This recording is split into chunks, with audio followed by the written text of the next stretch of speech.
নমস্কার বন্ধুরা, আপনারা দেখছেন এই মুহূর্তে আপনাদের নিজের চ্যানেল 22 বর্ধমান। বন্ধুরা, আজকে একটা বিশেষ দিন, 1 সেপ্টেম্বর। আমরা জানি যে আমাদের পশ্চিমবঙ্গের মাননীয় মুখ্যমন্ত্রী মমতা ব্যানার্জি এই দিনটাকে পুলিশ ডে হিসেবে ঘোষণা করেছিলেন এবং গতকালকে আমরা প্রায় সবাই জেনে গেছি যে তিনি ডাব্লিউবিপির যারা পরীক্ষার্থী ছিলেন, যাদের বয়সের ঊর্ধ্বসীমা ছিল 27 বছর, তিনি 3 বছর আবার বাড়িয়েছেন, 27 থেকে সেটাকে 30 বছর করেছেন। অবশ্যই আমার মনে হয় লকডাউনে যে সমস্ত ছাত্রছাত্রীরা বয়সের ভারে তাদের এই পুলিশের পরীক্ষা দেওয়ার সুযোগটা হারাচ্ছিলেন, তারা নতুন করে প্রাণ ফিরে পেলেন।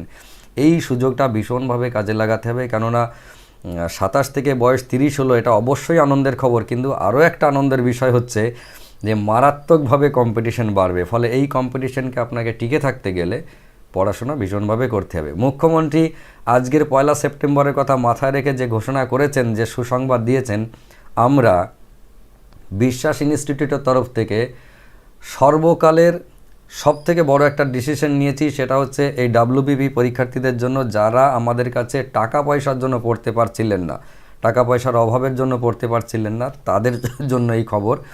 সেটা হচ্ছে এখনও পর্যন্ত আমরা 6,000 টাকার নিচে কখনো কোর্স করাতে পারিনি ডাব্লিউবিপির 6 মাসের কোর্স, কিন্তু এবারে সেই কোর্স ফি মাত্র 2,001 টাকাতে আমরা আনতে চলেছি। আজকে থেকে এই ভিডিও দেখার পর থেকেই বা পাবলিশ হওয়ার পর থেকে এই অফারটা শুরু হয়ে যাবে, থাকবে 15 সেপ্টেম্বর পর্যন্ত। কিন্তু এই অফারটা পাবেন মাত্র প্রথম 2,000 জন, অর্থাৎ যে 2,000 জন প্রথম অ্যাডমিশন নেবেন তারাই কিন্তু এই ছাড়টা পাবেন। 6,000 টাকার কোর্স মাত্র 2,001 টাকায়। শুধু তাই নয়, লাইভ ক্লাস করার সাথে সাথে আপনারা যে 1 সপ্তাহ জুড়ে তার রেকর্ডিং ভিডিও পেতেন, যারা লাইভ ক্লাস মিস করে যেতেন, তারা 1 সপ্তাহ জুড়ে রেকর্ডিং পাবেন না, তারা পুরো 6 মাস ধরে রেকর্ডিং পাবেন। অর্থাৎ এটাও আমাদের তরফ থেকে একটা বিশাল প্রাপ্তি, অবশ্যই আপনাদেরও প্রাপ্তি। তো যারা এই মুহূর্তে মনে করছেন যে আমাদের কাছে পয়সার অভাবে পড়তে আসতে পারেনি, তাদের জন্য কিন্তু সুবর্ণ সুযোগ, হাতছাড়া করবেন না। এবং আজকের দিনে এই 1 সেপ্টেম্বরে যে সমস্ত পুলিশ প্রজাতি বা পুলিশ সংগঠন, প্রজাতি বলাটা হয়তো ঠিক হলো না, কিন্তু আমি ওই অর্থে বলিনি, পুলিশ যে সংগঠন যারা দিনরাত এক করে পশ্চিমবঙ্গের আইন শৃঙ্খলা রক্ষা করেন, এবং 1 মাস পরে আমরা পুজোতে দেখতে পাবো, আমরা আমাদের ঘর পরিবার নিয়ে পুজোতে আনন্দ করব, প্যান্ডেল দেখব, কিন্তু এই পুলিশ সংগঠন তাদের ঘরবাড়ি ছেড়ে দিনের পর দিন আমাদের শৃঙ্খলা রক্ষা করবেন এবং আমাদেরকে সার্ভিস দেবেন। আমি ব্যক্তিগতভাবে অন্তর থেকে সমস্ত পুলিশকে শ্রদ্ধা জানাচ্ছি এবং আমি চাইবো, আশা রাখবো যে এই মুহূর্তে আপনারা যারা ভিডিও দেখছেন তারা প্রত্যেকেই অন্তর থেকে এই পুলিশের জন্য অবশ্যই শ্রদ্ধা জানাবেন। দেখুন, যে সমস্ত পুলিশ খারাপ কাজ করেন আমরা তাদের কথা হিসেবের মধ্যে আনবো না, কারণ এটা পুলিশের কাজ নয়। তারা পুলিশের কাজের বাইরে গিয়ে এই কাজটা করে, ফলে অনেকের ব্যক্তিগত জীবনে পুলিশের সাথে অনেক মতবিরোধ থাকে। রাস্তাঘাটে দেখেছি, পারিবারিকভাবে দেখেছি, পুলিশের সঙ্গে অনেক সংঘাত হয়েছে, পুলিশ অনেক খারাপ কাজ করেছে। কিন্তু আপাতত আজকের দিনে সেই সব বিষয়গুলো একদম দূরে রাখুন। মন থেকে পুলিশের যে কর্মকাণ্ড হওয়া উচিত এবং পুলিশ যে ভালো কাজ করেন, বিভিন্ন সময়ে দেখা গেছে, এমনকি প্রায় সব সময় দেখা যায় খারাপ কাজ খুব কমই করেন। তো সেই দিনটার কথা, সেই ভালো দিনটার কথা মাথায় রেখে অবশ্যই পুলিশকে আমাদের শ্রদ্ধা করা উচিত এবং আমরা আমাদের বিশ্বাস ইনস্টিটিউটের তরফ থেকে পুলিশের জন্য অবশ্যই আজকের দিনে শ্রদ্ধা সম্মান জ্ঞাপন করছি। বন্ধুরা, আজকে আমি আপনাদের জন্য একটা প্র্যাকটিস সেট করাবো, যেটা হচ্ছে ডাব্লিউবিপি এবং কেপিতে, সামনে কেপি পরীক্ষা আছে, মারাত্মকভাবে ইম্পর্টেন্ট হবে, ভীষণভাবে পরীক্ষা আসার সম্ভাবনা থাকবে। এরকম ভেবেচিন্তে আজকে এবং আগামী দিনে আমি বেশ কতগুলো প্র্যাকটিস সেট করাবো, আপনারা সেগুলো মন দিয়ে করুন। এবং যারা আমাদের কাছে পড়তে আসতে পারছেন না, তারা এই প্র্যাকটিস সেট থেকে যথেষ্ট উপকার পাবেন, এটা আমার বিশ্বাস। ঠিক আছে, আজকে আর কথা না বাড়িয়ে একবার দেখে নিই যে আজকের ক্লাসে আমাদের কোন কোন অঙ্কগুলো থাকবে। তবে যেতে যেতে একটা কথা বলে দিই, ডাব্লিউবিসিএস এবং কম্বাইন কোর্স এবং তার সঙ্গে প্রাইমারি টেটের ক্লাস, আমাদের এর অ্যাডমিশন শুরু হয়ে গেছে অলরেডি। প্রাইমারি টেটও হচ্ছে, এসএলএসটি পিটিও হচ্ছে, ডাব্লিউবিসিএস হচ্ছে, কম্বাইন হচ্ছে, অনলাইন এবং অফলাইন সমস্ত কিছু রয়েছে। এবং ডাব্লিউবিপির জন্য এতদিন ধরে যেটা আমরা করাতে পারিনি, আমি বলতে ভুলে গেলাম, আপনারা দেখবেন এক ভদ্রলোককে অনলাইনে দেখতে পান, যিনি ডিফেন্সের জন্য ভীষণভাবে, নন বেঙ্গলি অবশ্যই, ভীষণভাবে তৈরি করেন ছেলেদের। আমরা এবছর প্রথম ফিজিক্যাল ফিটনেসের ট্রেনিংটাও দেব, ফলে যারা ফিজিক্যাল ফিটনেসে দুর্বল ছিলেন, মাত্র 3 মাস সময় পেলে আমাদের যিনি টেনর এবারে, তিনি কিন্তু সেই ভদ্রলোকের সঙ্গে একই ব্যাচ, একই সাথে চাকরি করেছেন, একই সাথে রিটায়ার হয়েছেন। তাকে আমরা পেয়েছি আমাদের মধ্যে, এখানে ফুডিং লজিং দিয়ে একেবারে ফিজিক্যাল ফিটনেস, তার সঙ্গে হচ্ছে রিটেন পরীক্ষার জন্য তৈরি করা, এই টোটালটাই আমাদের অফলাইনে থাকবে। ফলে আপনারা যারা চাইছেন যে 3 মাসের মধ্যে, যারা কখনও মাঠে নামেননি, 3 মাস সময় পেলে আমাদের ট্রেনার তাকে 100% গ্যারান্টি দিয়ে মাঠের জন্য তৈরি করবেন। যারা আগে প্রস্তুতি নিতেন কিন্তু এখন কমে গেছে মাঠের প্রস্তুতি, তাদেরকে মাত্র 1 মাসও যদি তিনি পান তাহলেও তাকে 100% গ্যারান্টি দিয়ে মাঠে পাস করাবেন, এমন ভরসা তিনি আমাদেরকে দিয়েছেন। ফলে যারা অফলাইনে পড়তে আসতে চান তারা কোনোভাবে দেরি না করে ইমিডিয়েটলি আমাদের অফিসের সাথে যোগাযোগ করতে পারেন। ঠিক আছে, চলুন আজকের প্র্যাকটিস সেটে। বন্ধুরা একবার দেখে নিন আজকের ক্লাসে কোন কোন অঙ্কগুলো আমরা প্র্যাকটিস সেটের জন্য রেখেছি। সেটা হচ্ছে একটা সামন্তরিকের দুটি কর্ণ যে 4টি কোণ উৎপন্ন করে এই অঙ্কটা আছে, ঘনক নিয়ে একটা অঙ্ক আছে, সুদের আর মানে সিম্পল ইন্টারেস্টের অঙ্ক রয়েছে, এবং প্রফিট অ্যান্ড লসের একটা অঙ্ক রয়েছে যে 24টা দ্রব্যের ক্রয়মূল্য 20টা দ্রব্যের বিক্রয় মূল্যের সঙ্গে সমান হলে তার প্রফিট কত হবে, এবং একটা সিরিজ রয়েছে দেখতে পাচ্ছেন ওই কিউব নাম্বার দিয়ে তার একটা সিরিজ, একটা বীজগণিত রয়েছে, তার সঙ্গে সরল সুদ রয়েছে, গোলকের অঙ্ক আছে। মোদ্দা কথা এগুলো হচ্ছে আমাদের আজকের অঙ্ক, প্র্যাকটিস সেটের অঙ্ক। এবং আগামীকাল যে প্র্যাকটিস সেটটা পাবেন সেটা হচ্ছে আমাদের প্র্যাকটিস সেট 2, একদম সরাসরি প্র্যাকটিস সেট 2তে চলে যাব আগামীকাল। যেমন এই অঙ্কটা দেখুন, কোনো একটা স্থানে ওই 5 মিনিট অন্তর কামান দাগা হচ্ছিল, একটা ট্রেনের যাত্রী সেটা শুনতে শুনতে আসছে, একটু কম সময় শুনতে পেয়েছে, শব্দের গতিবেগ এই রকম, তাহলে ট্রেনের স্পিড কত, এই অঙ্ক। তারপরে হচ্ছে এই কোনো এক ব্যক্তি ক্রয় মূল্যে তার দুধ বিক্রি করে দিচ্ছেন, তারপরেও তিনি একটা প্রফিট করছেন, তাহলে জলের পরিমাণ কতটা, একটা একদম মুরগি হওয়া অঙ্ক। মনে হচ্ছে সহজ কিন্তু ভীষণভাবে 90% ছেলে এখানে মুরগি হয়ে যায়।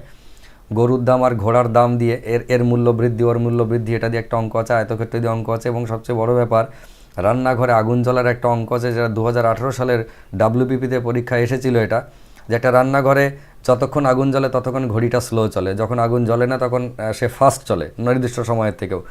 48 ঘন্টা সময় দিলে তার মধ্যে দেখা যায় যে টাইমটা মেকআপ খেয়ে গেছে, তাহলে ওই রান্নাঘরে কতক্ষণ আগুন জ্বলছে বা কতক্ষণ আগুন জ্বলেনি, এই অঙ্কগুলো।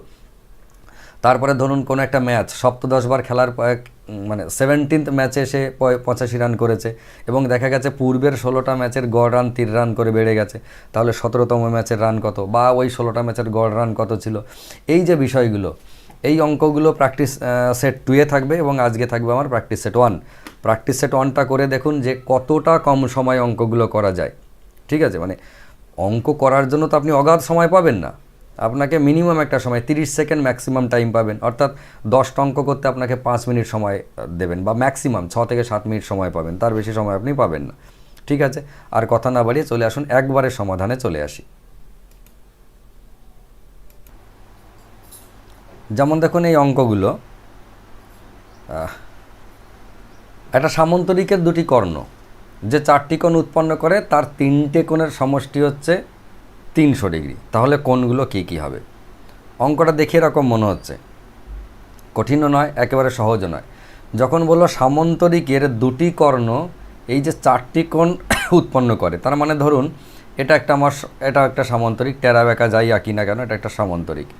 এর যে দুটো কর্ণ মানে এরকম কোণে কোণে আসবে, কর্ণ মানে হচ্ছে দাতা কর্ণ, এই কোণে কোণে এলো, এই কোণে কোণে দুটো কর্ণ যখন বললো 4টে কোণ উৎপন্ন করে, তখন আপনাকে ভাবতে হবে এটা একটা, এর ঠিক তার বিপরীত কোণ এটা একই সাইজের, এইটা একটা, 4টে হয়ে গেল। কিন্তু সামন্তরিকের কর্ণ যখন 8টা কোণ উৎপন্ন করে বলবে, তখন কিন্তু এই দুটো 4টে 6টা 8টা কোণ নিতে হবে। বোঝা গেল? এই অঙ্কটা কিন্তু আমাদেরকে তা বলেনি, এটা বলেছে সামন্তরিকের কর্ণ দুটো কোণ উৎপন্ন করেছে, এই 4টে কোণ, তার মানে আমরা মাঝখানে 4টে নেব। এই 4টে কোণের সমষ্টি আমরা তো জানি, দেখে কি মনে হচ্ছে, যখন দুটো এরকম কোণ উৎপন্ন করে, এইটাও যা সাইজ হয় এটাও তাই সাইজ হয়, এটাকে বিপ্রতীপ কোণ বলা হয়, আমরা শিখেছি আগেই। আবার এটাও যা হয় এটাও তাই হয়, উল্টো দিকেরগুলো সমান, তাহলে আমারও এদিকে উল্টো দিকেরগুলো সমান। কিন্তু বিষয় হচ্ছে যে এইটার যে 4টে কোণ, মানে টোটাল এই 4টে কোণ এর সমষ্টি কত? আমরা জানি 4টে কোণের সমষ্টি হচ্ছে 360 ডিগ্রি। তার থেকে বাবু 3টে কোণের যোগফল এইটা বাদ দিয়ে দিলাম, তাহলে থাকলো কত? 60। এই 60 ডিগ্রি কোনো একটা চতুর্থ কোণের মান। এবার আপনার দেখে এটাকে কি মনে হচ্ছে যে এইটা 60 ডিগ্রি হতে পারে না এটা 60 ডিগ্রি হতে পারে? নিশ্চয়ই এটা 60 ডিগ্রি হতে পারে, তাহলে এটা অথবা এটা, এই দুটোই হচ্ছে 60 ডিগ্রি হয়ে গেল। ভালো কথা, 60 ডিগ্রি। এবার 60 তার মানে দুটো 120 হয়ে গেল, তাহলে 360 থেকে 120 বাদ দিলে থাকে কত? 240। সেটা কারা কারা? সেটা হচ্ছে এই বাবু এবং এই বাবু মিলে, এরা দুটো কোণ মিলে হচ্ছে 240, তার মানে এও 120 আর এও 120 হয়ে গেল। এইবার সিরিজটা কেমন দিয়েছে দেখুন অপশানে। আপনি কখনো বলতে পারবেন না যে 60-60 120-120, এটা কিন্তু নয়। যেদিক থেকে ধরবেন আপনাকে একটা সিরিজ কমপ্লিট করতে হবে, এদিক থেকে ধরলে এদিক, এদিক থেকে ধরলে এদিক, বোঝা গেল? তার মানে আপনি যদি 120 দিয়ে শুরু করেন এই কোণটা দিয়ে, তাহলে বলবেন 120 60 120 60। যদি 60 দিয়ে শুরু করেন তাহলে বলবেন 60 120 60 120। তো এদের মধ্যে কোন অপশন পাচ্ছি আমরা? Option B, 60 120 60 120। এবার এই অঙ্কটা পরীক্ষার হলে পড়লে আমি কি এত নাটক করবো ছবি এঁকে? সিম্পল ভাববো, সামান্তরিকের কর্ণ 4টে কোণ উৎপন্ন করে, মানে হচ্ছে মাঝের 4টে, দুটো সমান সমান, তার মধ্যে 3টের হচ্ছে 300 যোগফল, তাহলে আর একটা 60, মাত্র 60, একটা 60 মানে আরেকটা 60, তাহলে 120 হয়ে গেল। 360 থেকে 120 বাদ দিলে 240, সেটা 120 ভাগাভাগি হয়ে গেল। ব্যাস, এবার সিরিজটা লিখে দিলাম 60 120 60 120। এ তো অঙ্ক রিডিং পড়তে পড়তে অঙ্ক শেষ হয়ে যাওয়ার কথা, তাই না? চলে আসুন 2 নম্বরে, একটা ঘনক। এই ঘনকের সমগ্র তলের ক্ষেত্রফল বলেছে 96 বর্গ সেন্টিমিটার। তাহলে আয়তন কত হবে? দেখুন, ঘনক মানে আমরা কোনগুলোকে বুঝি? ঘনক মানে হচ্ছে লুডোর গুটি। ঘনক বললেই লুডোর গুটিটা মাথায় চলে আসে। ঘনক মানে হচ্ছে লুডোর গুটি, অর্থাৎ যার ঘন থেকে এসেছে ঘনক, যার দৈর্ঘ্য প্রস্থ উচ্চতা 3টেই সমান। অর্থাৎ বর্গক্ষেত্র যদি, বর্গক্ষেত্র মানে 2D, বর্গক্ষেত্র যদি 3D আকার নেয়, 3 ডাইমেনশনাল হয়ে যায়, অর্থাৎ দৈর্ঘ্য প্রস্থর সাথে উচ্চতাও রয়েছে, মোটা রয়েছে, থিকনেস রয়েছে, দেখে মোটা মোটা মনে হচ্ছে, তার মানে সেটা 3D, তাহলে তার দৈর্ঘ্য প্রস্থ উচ্চতা 3টেই সমান হলো। সেই জন্য দেখবেন নর্মালি একটা ঘনক তো বর্গক্ষেত্র দিয়ে তৈরি হয়, আর আয়তঘন কিন্তু আয়তক্ষেত্র দিয়ে। আয়তঘন মানে কীরকম দেখতে দেখুন, সেটাও একবার যারা নতুন তাদেরকে দেখিয়ে দিয়ে। আয়তঘন মানে ইট, আয়তঘন ইটের মতো, এটাও 3D, দৈর্ঘ্য প্রস্থ উচ্চতা আছে, কিন্তু সেটা আয়তক্ষেত্র থেকে 3D তৈরি হয়েছে, মোটা। আয়তক্ষেত্রটা গায়ে গতরে মোটা হয়েছে, আর এটা হচ্ছে বর্গক্ষেত্রটা গায়ে গতরে মোটা হয়েছে। এটা হচ্ছে ঘনক, আর ওটা হচ্ছে আয়তঘন। এটা আয়তঘন, এটা হচ্ছে ঘনক। এবার ঘনকটা যেহেতু বর্গক্ষেত্র নিয়ে তৈরি হয়, তো বর্গক্ষেত্রের ক্ষেত্রফল আমরা কি জানি? একটা বাহু যদি মনে করুন এ হয়, তাহলে এর ক্ষেত্রফল কি? নিশ্চয়ই এ স্কোয়ার, বাহু ইন্টু বাহু। এটা যদি মানটা 3 হয় তাহলে 3 3 9 বর্গক্ষেত্রের ক্ষেত্রফল হলো, তার মানে এ স্কোয়ার আমরা বলতে পারি। এবার যখনই এটা এই যে সমগ্র তলের ক্ষেত্রফল চলে এলো, দেখুন ঘনকের আয়তন আলাদা, আর সমগ্র তলের ক্ষেত্রফল, এর ফর্মুলাটা কি? ওই যে বললাম এ স্কোয়ার মানে কি? শুধু একটা তল। তাহলে একটা ঘনক বা লুডোর গুটির কটা তল থাকে? দেখুন এইদিকে একটা, ওইদিকে একটা, ওপরে একটা, নিচে একটা, ডাইনে একটা, বাই একটা, 6টা টোটাল 6টা তল থাকে।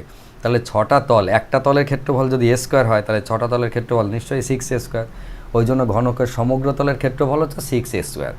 আপনি 6a স্কোয়ারও করতে পারেন, অথবা এ স্কোয়ার করে 6বার যোগ করে দিলেন, বোঝা গেল? এ স্কোয়ার প্লাস এ স্কোয়ার প্লাস এ স্কোয়ার করে, এটাও কিন্তু এই সমগ্র তলের ক্ষেত্রফল, এটা হয়ে গেল আমার হিসেবে 6x স্কোয়ার। বইতে বলছে বা প্রশ্নতে বলছে এটা হচ্ছে 96, বাস। তাহলে এ স্কোয়ার মানে কত? এ স্কোয়ার মানে হচ্ছে 16। তাহলে এ মানে কত? এ মানে হচ্ছে 4। যেই পেয়ে গেলাম এ মানে 4, মানে এই বর্গক্ষেত্রটার একটা বাহু 4, মানে দৈর্ঘ্য 4, তার মানে প্রস্থ 4, তার মানে উচ্চতাও 4 হলো। এবার বর্গক্ষেত্রের আয়তনের ফর্মুলা কি? বর্গক্ষেত্র নয়, মানে ঘনকের আয়তনের ফর্মুলা কি? ওই যে দৈর্ঘ্য ইন্টু প্রস্থ ইন্টু উচ্চতা। যেহেতু দৈর্ঘ্য প্রস্থ উচ্চতা 3টেই সমান, মানে 3টেই হচ্ছে এ, তার মানে ওটা হচ্ছে এ কিউব। ঘনকের আয়তনের ফর্মুলা হচ্ছে এ কিউব। এ কিউব মানে কত? 4-এর কিউব। 4-এর কিউব মানে কত? 64 হলো, 64 ঘন সেমি। এইটাই পরীক্ষা যদি পড়ে আমাকে কি ভাবতে হবে? আচ্ছা, একটা ঘনকের যেটা সমগ্র তলের ক্ষেত্রফল দিয়েছে, তার মানে একটা ঘনক হচ্ছে 6টা তল, 6টা তলই একই সাইজ, তার মানে 6a স্কোয়ার, একই সাইজ। 6a স্কোয়ার মানে 96, এ স্কোয়ার মানে 16, এ মানে হচ্ছে 4। যেই একটা বাহু 4 পেয়ে গেলাম, আয়তন মানে দৈর্ঘ্য ইন্টু প্রস্থ ইন্টু উচ্চতা, তার মানে হচ্ছে কিউব হয়ে গেল। 4 4 16, 4 16 64, ঠিক আছে। নেক্সট 3-এরটা, সুদের হার 5% বৃদ্ধি পাওয়ায় 375 টাকার সরল সুদ 75 টাকা হয়, তাহলে সময় কত? দেখুন একটা জিনিস বলে দিয়েছে 5%, এটা সরবে না এখান দিয়ে, যে সুদের হার 5% মানে 100 টাকার 1 বছরের 5 টাকা হবে। এবার 375 টাকার 75 টাকা সুদ হয়ে গেছে। কি হয়েছে? 375 টাকার 75 টাকা সুদ হয়ে গেছে। আমি দেখলাম ক গুণ হয়েছে। 375 টাকার ক ভাগের 1 ভাগ, এ দেখলাম 5 ভাগের 1 ভাগ, মানে 375, 75-এর ডবল হচ্ছে 150, 150 মানে 75-এর দ্বিগুণ, তাহলে 300 হচ্ছে 4 গুণ হলো, আর 75 মানে 5 গুণ, তার মানে এটা কি হয়েছে? 5 ভাগের 1 ভাগ হয়ে গেছে। তাহলে যেটা আসল সুদটা হচ্ছে তার 5 ভাগের 1 ভাগ হলো। তাহলে আমি যদি আসলে 100 টাকা ভাবতাম তাহলে সুদ কত হতো, তার 5/1 মানে 20 টাকা, এই ফর্মুলা অনুযায়ী, তাই না? 375 টাকার যে সিস্টেমে 75 টাকা সুদ হয়েছে সেই সিস্টেমে 100 টাকা হলে যদি আসলে 100 টাকা হতো তাহলে 20 টাকা সুদ হতো আমার হিসেবে। বইতে বলছে এটা কিন্তু 1 বছরে 100 টাকার, যদি আমি এটাকে ভাবি পুরো 1 বছরের গল্প তাহলে 1 বছরের, কিন্তু 1 বছরের কিনা তা তো জানি না। বইতে বলছে বা প্রশ্নতে বলছে 5% সুদের হার, তার মানে 100 টাকার 1 বছরে 5 টাকা হওয়ার কথা, কিন্তু আপনার হয়ে বসে আছে 20 টাকা। 5 টাকা হওয়ার কথা 20 টাকা হয়ে বসেছে, তার মানে 4 বছর সময় লেগেছে, এটাই উত্তর। 4 বছর ধরে টাকাটা খেটেছে। তা আপনি পরীক্ষা হলে ভাবেন 375 টাকার 75 টাকা সুদ হয়েছে, তার মানে হচ্ছে 5/1 হয়েছে, তার মানে 100 টাকার 20 টাকা হবে। আর হিসেব অনুযায়ী 5 টাকা হওয়ার কথা ছিল, 20 টাকা হয়ে গেছে, তার মানে 4 বছর ধরে টাকা খেটেছে, হয়ে গেল। অঙ্ক রিডিং পড়তে পড়তে অঙ্ক শেষ। ঠিক যেমন পরেরটা খুব ইন্টারেস্টিং, আমার ভীষণ ভালো লাগা অঙ্ক। বইতে যেমন XYZ ধরে করেছে তাতে আপনার সময় লেগে যাবে 30-40 সেকেন্ড, কিন্তু আমি যেটা আপনাকে বলবো, ইউটিউবে আপনি এই ভিডিওটা আমার পাবেন আশা করি। 24টা দ্রব্যের ক্রয় মূল্য 20টা দ্রব্যের বিক্রয় মূল্যের সাথে সমান হলে শতকরা লাভের পরিমাণ কত। খুব ইন্টারেস্টিং, দেখুন, নিজেকে ব্যবসাদার ভাবুন। 24টা দ্রব্যের ক্রয় মূল্য 20টা দ্রব্যের বিক্রয় মূল্যের সঙ্গে সমান। মনে করুন আপনি 24টা লেবু কিনে আনলেন, যা টাকা লাগলো 20টা লেবু বেচে দিয়ে আপনি সেই টাকা পেয়ে গেলেন। তা ভাববেন কীভাবে এটাকে, যে 20টা লেবু বিক্রি করে যে টাকা পেলাম সেই টাকা নিয়ে মহাজনের কাছে গেলে 24টা লেবু কিনে আনি, তার মানে 4টে লেবু লাভ। কটায়? ওই 20টায় 4টে লাভ। 20টা লেবু বেচে যে টাকা পেয়েছি, মানে 24টা লেবু কিনে আনতে মনে করুন আমার 100 টাকা লেগেছিল, আমি 20টা লেবু বেচেছি, 100 টাকা উঠে গেছে, তাহলে বাকি 4টে লেবু আমার লাভ হয় আমি খেয়ে নেবো, নাহলে ওটাও ওই দামে বেচে দেবো, প্রফিট করবো। আমি হলে খেয়ে নিতাম, 4টে লেবু লাভ হয়েছে, কেনা দাম তো পেয়ে গেছি, বাকিটা খেয়ে নিতাম। তাহলে ভাবুন কীরকমভাবে অঙ্কগুলোকে ভাবেন, যেটা বিক্রি করছে সে তার উপরে ভাবুন। 20টা দ্রব্য বিক্রি করে যে পয়সা পাই সেই পয়সা নিয়ে মহাজনের কাছে গেলে 24টা লেবু কিনে আনতে পারি, তার মানে 4টে করে লেবু লাভ, 20টাতে 4টে লাভ, ব্যাস লাভ। 20টায় 4টে লাভ মানে পার্সেন্টেজে কত, এর ক ভাগের 1 ভাগ, 4×5 20, 5/1, তার মানে 100টা যদি হতো তাহলে 20, এটা হচ্ছে পার্সেন্টেজ। 20-র 4/1, এই 5/1, 5/1 মানে আমাদের 5-এর স্ল্যাব আমরা আগেই শিখেছি 20%। 20টায় 4টে লাভ মানে 20%। চলে আসুন নেক্সট, এই যে 1-এর কিউব প্লাস 2-এর কিউব প্লাস 3-এর কিউব প্লাস 4-এর কিউব প্লাস 5-এর কিউব, এই করে করে চলো। আমরা জানি নর্মাল নাম্বার যদি হতো 1, 2, 1 প্লাস 2 প্লাস 3 প্লাস 4, 20 পর্যন্ত, তার যোগফল একটা জানতে চায়, স্কোয়ার দিয়ে একটা জানতে চায়, 1 square plus 2 square plus 3 square, আবার এখন কিউব দিয়ে জানতে চাইছে। তো তিনটেই আমাদের কাছে আছে, আমাদের জানা আছে। যেমন নর্মাল নাম্বার হলে কী হতো, n × n+1/2, এটা আমি শিখিয়েছি, এটা নর্মাল নাম্বারের। যদি স্কোয়ার নাম্বার হতো তাহলে ওই n × n+1/2 ইন্টু 2n+1/3, এইটা আপনি সব ফর্মুলাটা বইতে পাবেন না, এটা আপনি কোনো বইতে লেখা দেখবেন না, এটা আমার ভেঙে বানানো। কেন ভেঙেছি?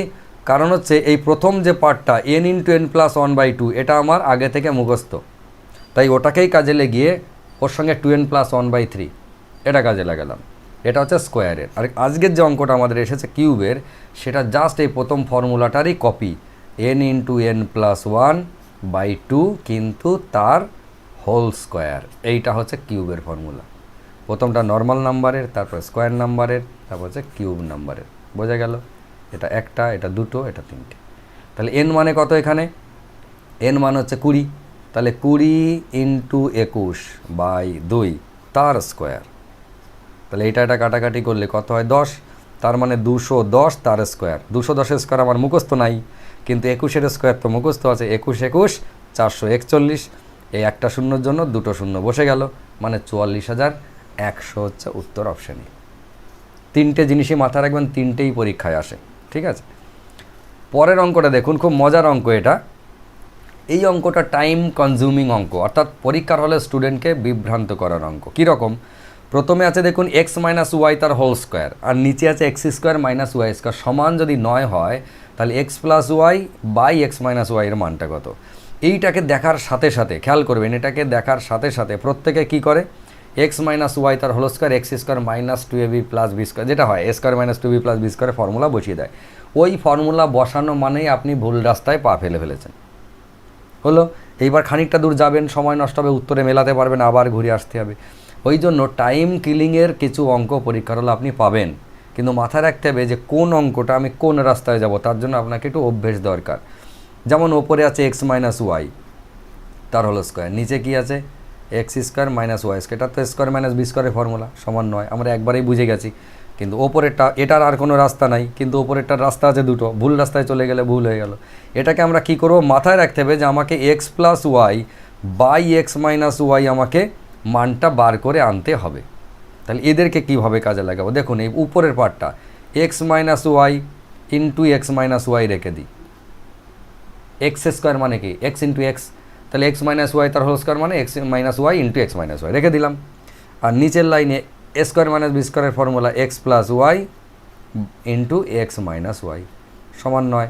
সঙ্গে সঙ্গে কী হলো, এক্স মাইনাস ওয়াই কেটে গেল, তাই থাকলো কি x minus y by x plus y সমান নয়। কিন্তু দুর্ভাগ্যবশত ওপরে এক্স মাইনাস ওয়াই নিচে এক্স প্লাস ওয়াই আছে, আর আমার উত্তর জানতে চাইছে ওপরটা এক্স প্লাস ওয়াই আর নিচেরটা এক্স মাইনাস ওয়াই, পুরো উল্টো। তো যখন আমার উত্তর এটা বেরোচ্ছে আর জানতে চাইছে উল্টোটা, তাহলে এই বাবা জীবনের যে মান 9 তাকে আমরা উল্টে 1/9 করে দেবো, হয়ে গেল। বোঝা গেল? মানে এক্স বাই ওয়াই সমান যদি আপনার 9 থাকে আর কোথাও যদি আপনার ওয়াই বাই এক্সের মান জানতে চায়, তাহলে এটাকে উল্টে আপনি 1/9 করে দিতে পারেন। ক্লিয়ার হয়েছে? ব্যাস। নেক্সট চলে আসি সাতেরটা। কিছু টাকা সরল সুদে লগ্নি করা আছে, ওই টাকা 10 বছরে 3 গুণ হয়, তাহলে বাৎসরিক সুদের হার কত? খেয়াল করবেন, কিছু টাকা 10 বছরে 3 গুণ হয়েছে, সঙ্গে সঙ্গে ভাবুন, তার মানে 100 টাকাটা 300 টাকা হয়ে গেছে, তার মানে এর মধ্যে 200 টাকা কি ঢুকে আছে? 200 টাকা সুদ ঢুকে আছে। 100 টাকার 200 টাকা সুদ রয়েছে, বুঝে গেলাম। এটার জন্য ক বছর লেগেছে খেয়াল করবেন, 100 টাকার 200 টাকা সুদ হতে 10 বছর টাইম লেগেছে। তাহলে 100 টাকার 1 বছরে কত হতো সুদ? যদি 1 বছর টাইম নিতাম, 10 বছরে যদি 200 টাকা হয়, তাহলে 100 টাকার 1 বছরে 20 টাকা হতো। ভাবুন, এই তো পার্সেন্টেজ বেরিয়ে গেল। টাইম এবং রেট অফ ইন্টারেস্ট গুণ করে তবেই তো সুদটা হয়। 1 বছরে 5 টাকা হলে 2 বছরে 10 টাকা, কোথা দিয়ে হলো? টাইমের সাথে রেট অফ ইন্টারেস্ট গুণ হয়ে গেল। তো এই অঙ্ক পেলে আপনাকে সবার আগে ভাবতে হবে, আচ্ছা একটা টাকা 3 গুণ হয়ে গেছে, 3 গুণ হয়ে গেছে বলার সাথে ভাবতে হবে 100 টাকাটা 200 টাকা সুদ হয়েছে, টোটালে 300 হয়েছে, কিন্তু সুদটা 200 হয়েছে। তাহলে 100 টাকা 200 টাকা সুদ হতে বই বলছে 10 বছর লেগেছে, তার মানে 200 টাকা 10 বছর লেগেছে, মানে এক বছরে 20 টাকা করে হয়েছে। আসল তো 100 টাকায় ধরে কাজ করছিলাম, তাহলে 100 টাকার 1 বছরে 20 টাকা হলো, মানে এটাই পার্সেন্টেজ, ভাবার কোনো জায়গায় নেই এক্সট্রা কিছু। নেক্সট একটা ভালো অঙ্ক, গোলকের অঙ্ক দিয়েছে, দেখুন। সেটা হচ্ছে একটা গোলকের সমগ্র তলের ক্ষেত্রফল হচ্ছে 6 পাই, এই 16 পাই, তাহলে গোলকটির আয়তন কত হলো? এবার গোলক আর বৃত্তর মধ্যে ফারাক কত? বৃত্ত মানে হচ্ছে এইটা, গোলক মানে হচ্ছে একটা ফুটবল। গোলককে আপনি যেদিক ফুটবলের এই দিক থেকে দেখুন একটা বৃত্ত মনে হবে, কারণ আপনি ওই সার্কেলটা দেখতে পাবেন। আপনি ওই দিক থেকে দেখুন বৃত্ত মনে হবে, ওই দিক থেকে দেখুন বৃত্ত মনে হবে। মানে পৃথিবীকে যেদিক থেকে ছবি উঠুক, পৃথিবীকে দেখতে এরকমই লাগে। কিন্তু পৃথিবীতে এরকম না, পৃথিবীতে একটা গায়ে গতরে মোটা মানুষ, একটা মোটা তো দেখা যায় না। যেদিক থেকে আমরা দূর থেকে দেখি, যখন দেখে ছবি আকারে দেখি, তার মানে গোলকের ভিতরে জিনিসপত্র আছে, আর এই বৃত্তর ভিতরে জিনিসপত্র নাই। ওই জন্য বৃত্ত 2D, কিন্তু গোলক হচ্ছে 3D। গোলক মোটা সোটা, ও হচ্ছে 3D, ওর হিসাব অনুযায়ী দৈর্ঘ্য প্রস্থ উচ্চতা সবই আছে, মানে মোটা আছে। বোঝা গেল? তো এই গোলকের সমগ্র তলের ক্ষেত্রফল, এর ফর্মুলা কি? এর ফর্মুলা হচ্ছে 4 পাই আর স্কোয়ার। আমার হিসেব ফর্মুলা বইতে বলছে গোলকের সমগ্র তলের ক্ষেত্রফল হচ্ছে 16 পাই, তাহলে 4 পাই আর স্কোয়ার মানে হচ্ছে 16 পাই। তাহলে শুধু আর স্কোয়ার মানে কত? 4 পাই, পাই কেটে গেল, 16 আর 4 কেটে গিয়ে 4 রইল। তাহলে আর সমান কত? আর সমান 2, অর্থাৎ রেডিয়াস মানে হচ্ছে 2। এবার ওই গোলকটা জানতে চাইছে গোলকটার আয়তন কত। তো এই গোলকের রেডিয়াস যখন আমরা কত পেলাম? আর সমান 2 পেলাম। এর আয়তনের ফর্মুলা কি? 4/3 পাই আর কিউব। এই অঙ্কগুলোর ফর্মুলাটা জানা না থাকলে কিন্তু চাপ হয়ে যাবে। এবার 4/3 পাই আর কিউব যেই আমি পেলাম, মাথায় আছে গোলকের আয়তনের ফর্মুলা, আমি সঙ্গে সঙ্গে 4/3 মানে লিখছি। 4/3 পাই মানে হচ্ছে 22/7 ইন্টু আর মানে 2 বেরিয়েছে, 2 কিউব মানে হচ্ছে 8 হলো। 2 কিউব একবারে 8 লিখলাম, দিয়ে খুব কাটাকাটি করছি। এই রে বাবা, কাটাকাটি তো যাচ্ছে না, তাহলে কী করবো? ওপরে 4 × 12 48, 48 × 8, ভাবছি 48 × 8 কত হবে, কত হবে করে বড় একটা অ্যামাউন্ট করলাম। নিচে 3 × 7 করলাম, 21 হলো। দিয়ে আবার 21 দিয়ে ভাগ করতে শুরু করলাম, দিয়ে একটা রেজাল্ট পেলাম। পাওয়ার পরে অপশানে গিয়ে দেখছি, হায় কপাল, এই অপশানে দেখে তো এত কিছু করে নাই গো, ছি ছি ছি ছি ছি, কেন যে খাটলাম। তখন নিজেকে গাধা গাধা ফিলিংস হবে। কেন হবে? কারণ অঙ্ক পড়তে পড়তে অপশানটা যদি না দেখেছেন, মানে আপনার অঙ্ক যেমনই হোক না কেন, অপশান আপনাকে বলে দেবে যে আপনি অঙ্কটা পুরোটা করবেন না হাফ করবেন। আর অঙ্কটা এই দিকে করবেন ক্যালকুলেশন না এই দিকে করবেন ক্যালকুলেশন।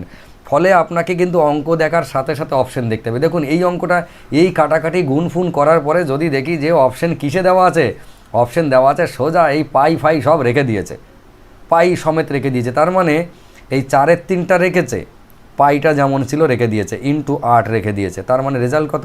4-8 32 ওপরে, পাইও ওপরে, আর নিচে হচ্ছে 3, মানে 32 পাই বাই 3। কোন অপশন? Option A. সময়ই লাগলো না। কিন্তু যদি ওরকমভাবে আমরা খেটে খুঁটে আসি তারপর কি হবে? নিজেকে গাধা গাধা ফিলিংস হবে, এটা আমি বলে দিলুম। নেক্সট চলে আসি 9টা, খুব সুন্দর অঙ্ক। 6%-আরে 900 টাকার কত বছরের সুদ 5%-আরে 540 টাকার দুঃখিত 8 বছরের সুদের সাথে সমান? এটা কীরকম দেখুন, দুটো দিক সমান। একটা হচ্ছে পার্সেন্টেজ দেওয়া আছে, টাকা দেওয়া আছে, বছরটা জানতে চাইছে, এইটা একটা পার্ট হলো। আর একটা পার্ট কোনটা? আর একটা 5 হচ্ছে 5% হারে 540 টাকার 8 বছরের সুদ। এরা দুজন সমান। এখন আমি মাঝখানে সমান চিহ্ন দিয়ে বসে রইলাম, দিয়ে ভাবছি বাঁ দিকে কে আছে? 900 টাকার 6%-আরে সুদ, মানে 6-9 54 টাকা এক বছরে। কত বছর আমি জানি না, হলো 6%-আরে 900 টাকার 6-9 54 টাকা। কত বছর খেটেছে জানি না, ফলে টোটাল সুদ আমি পেলাম না। কিন্তু ডান দিকটা 5%-আরে 540 টাকার 8 বছরের সুদ। এবার 540 টাকার 5% মানে কত?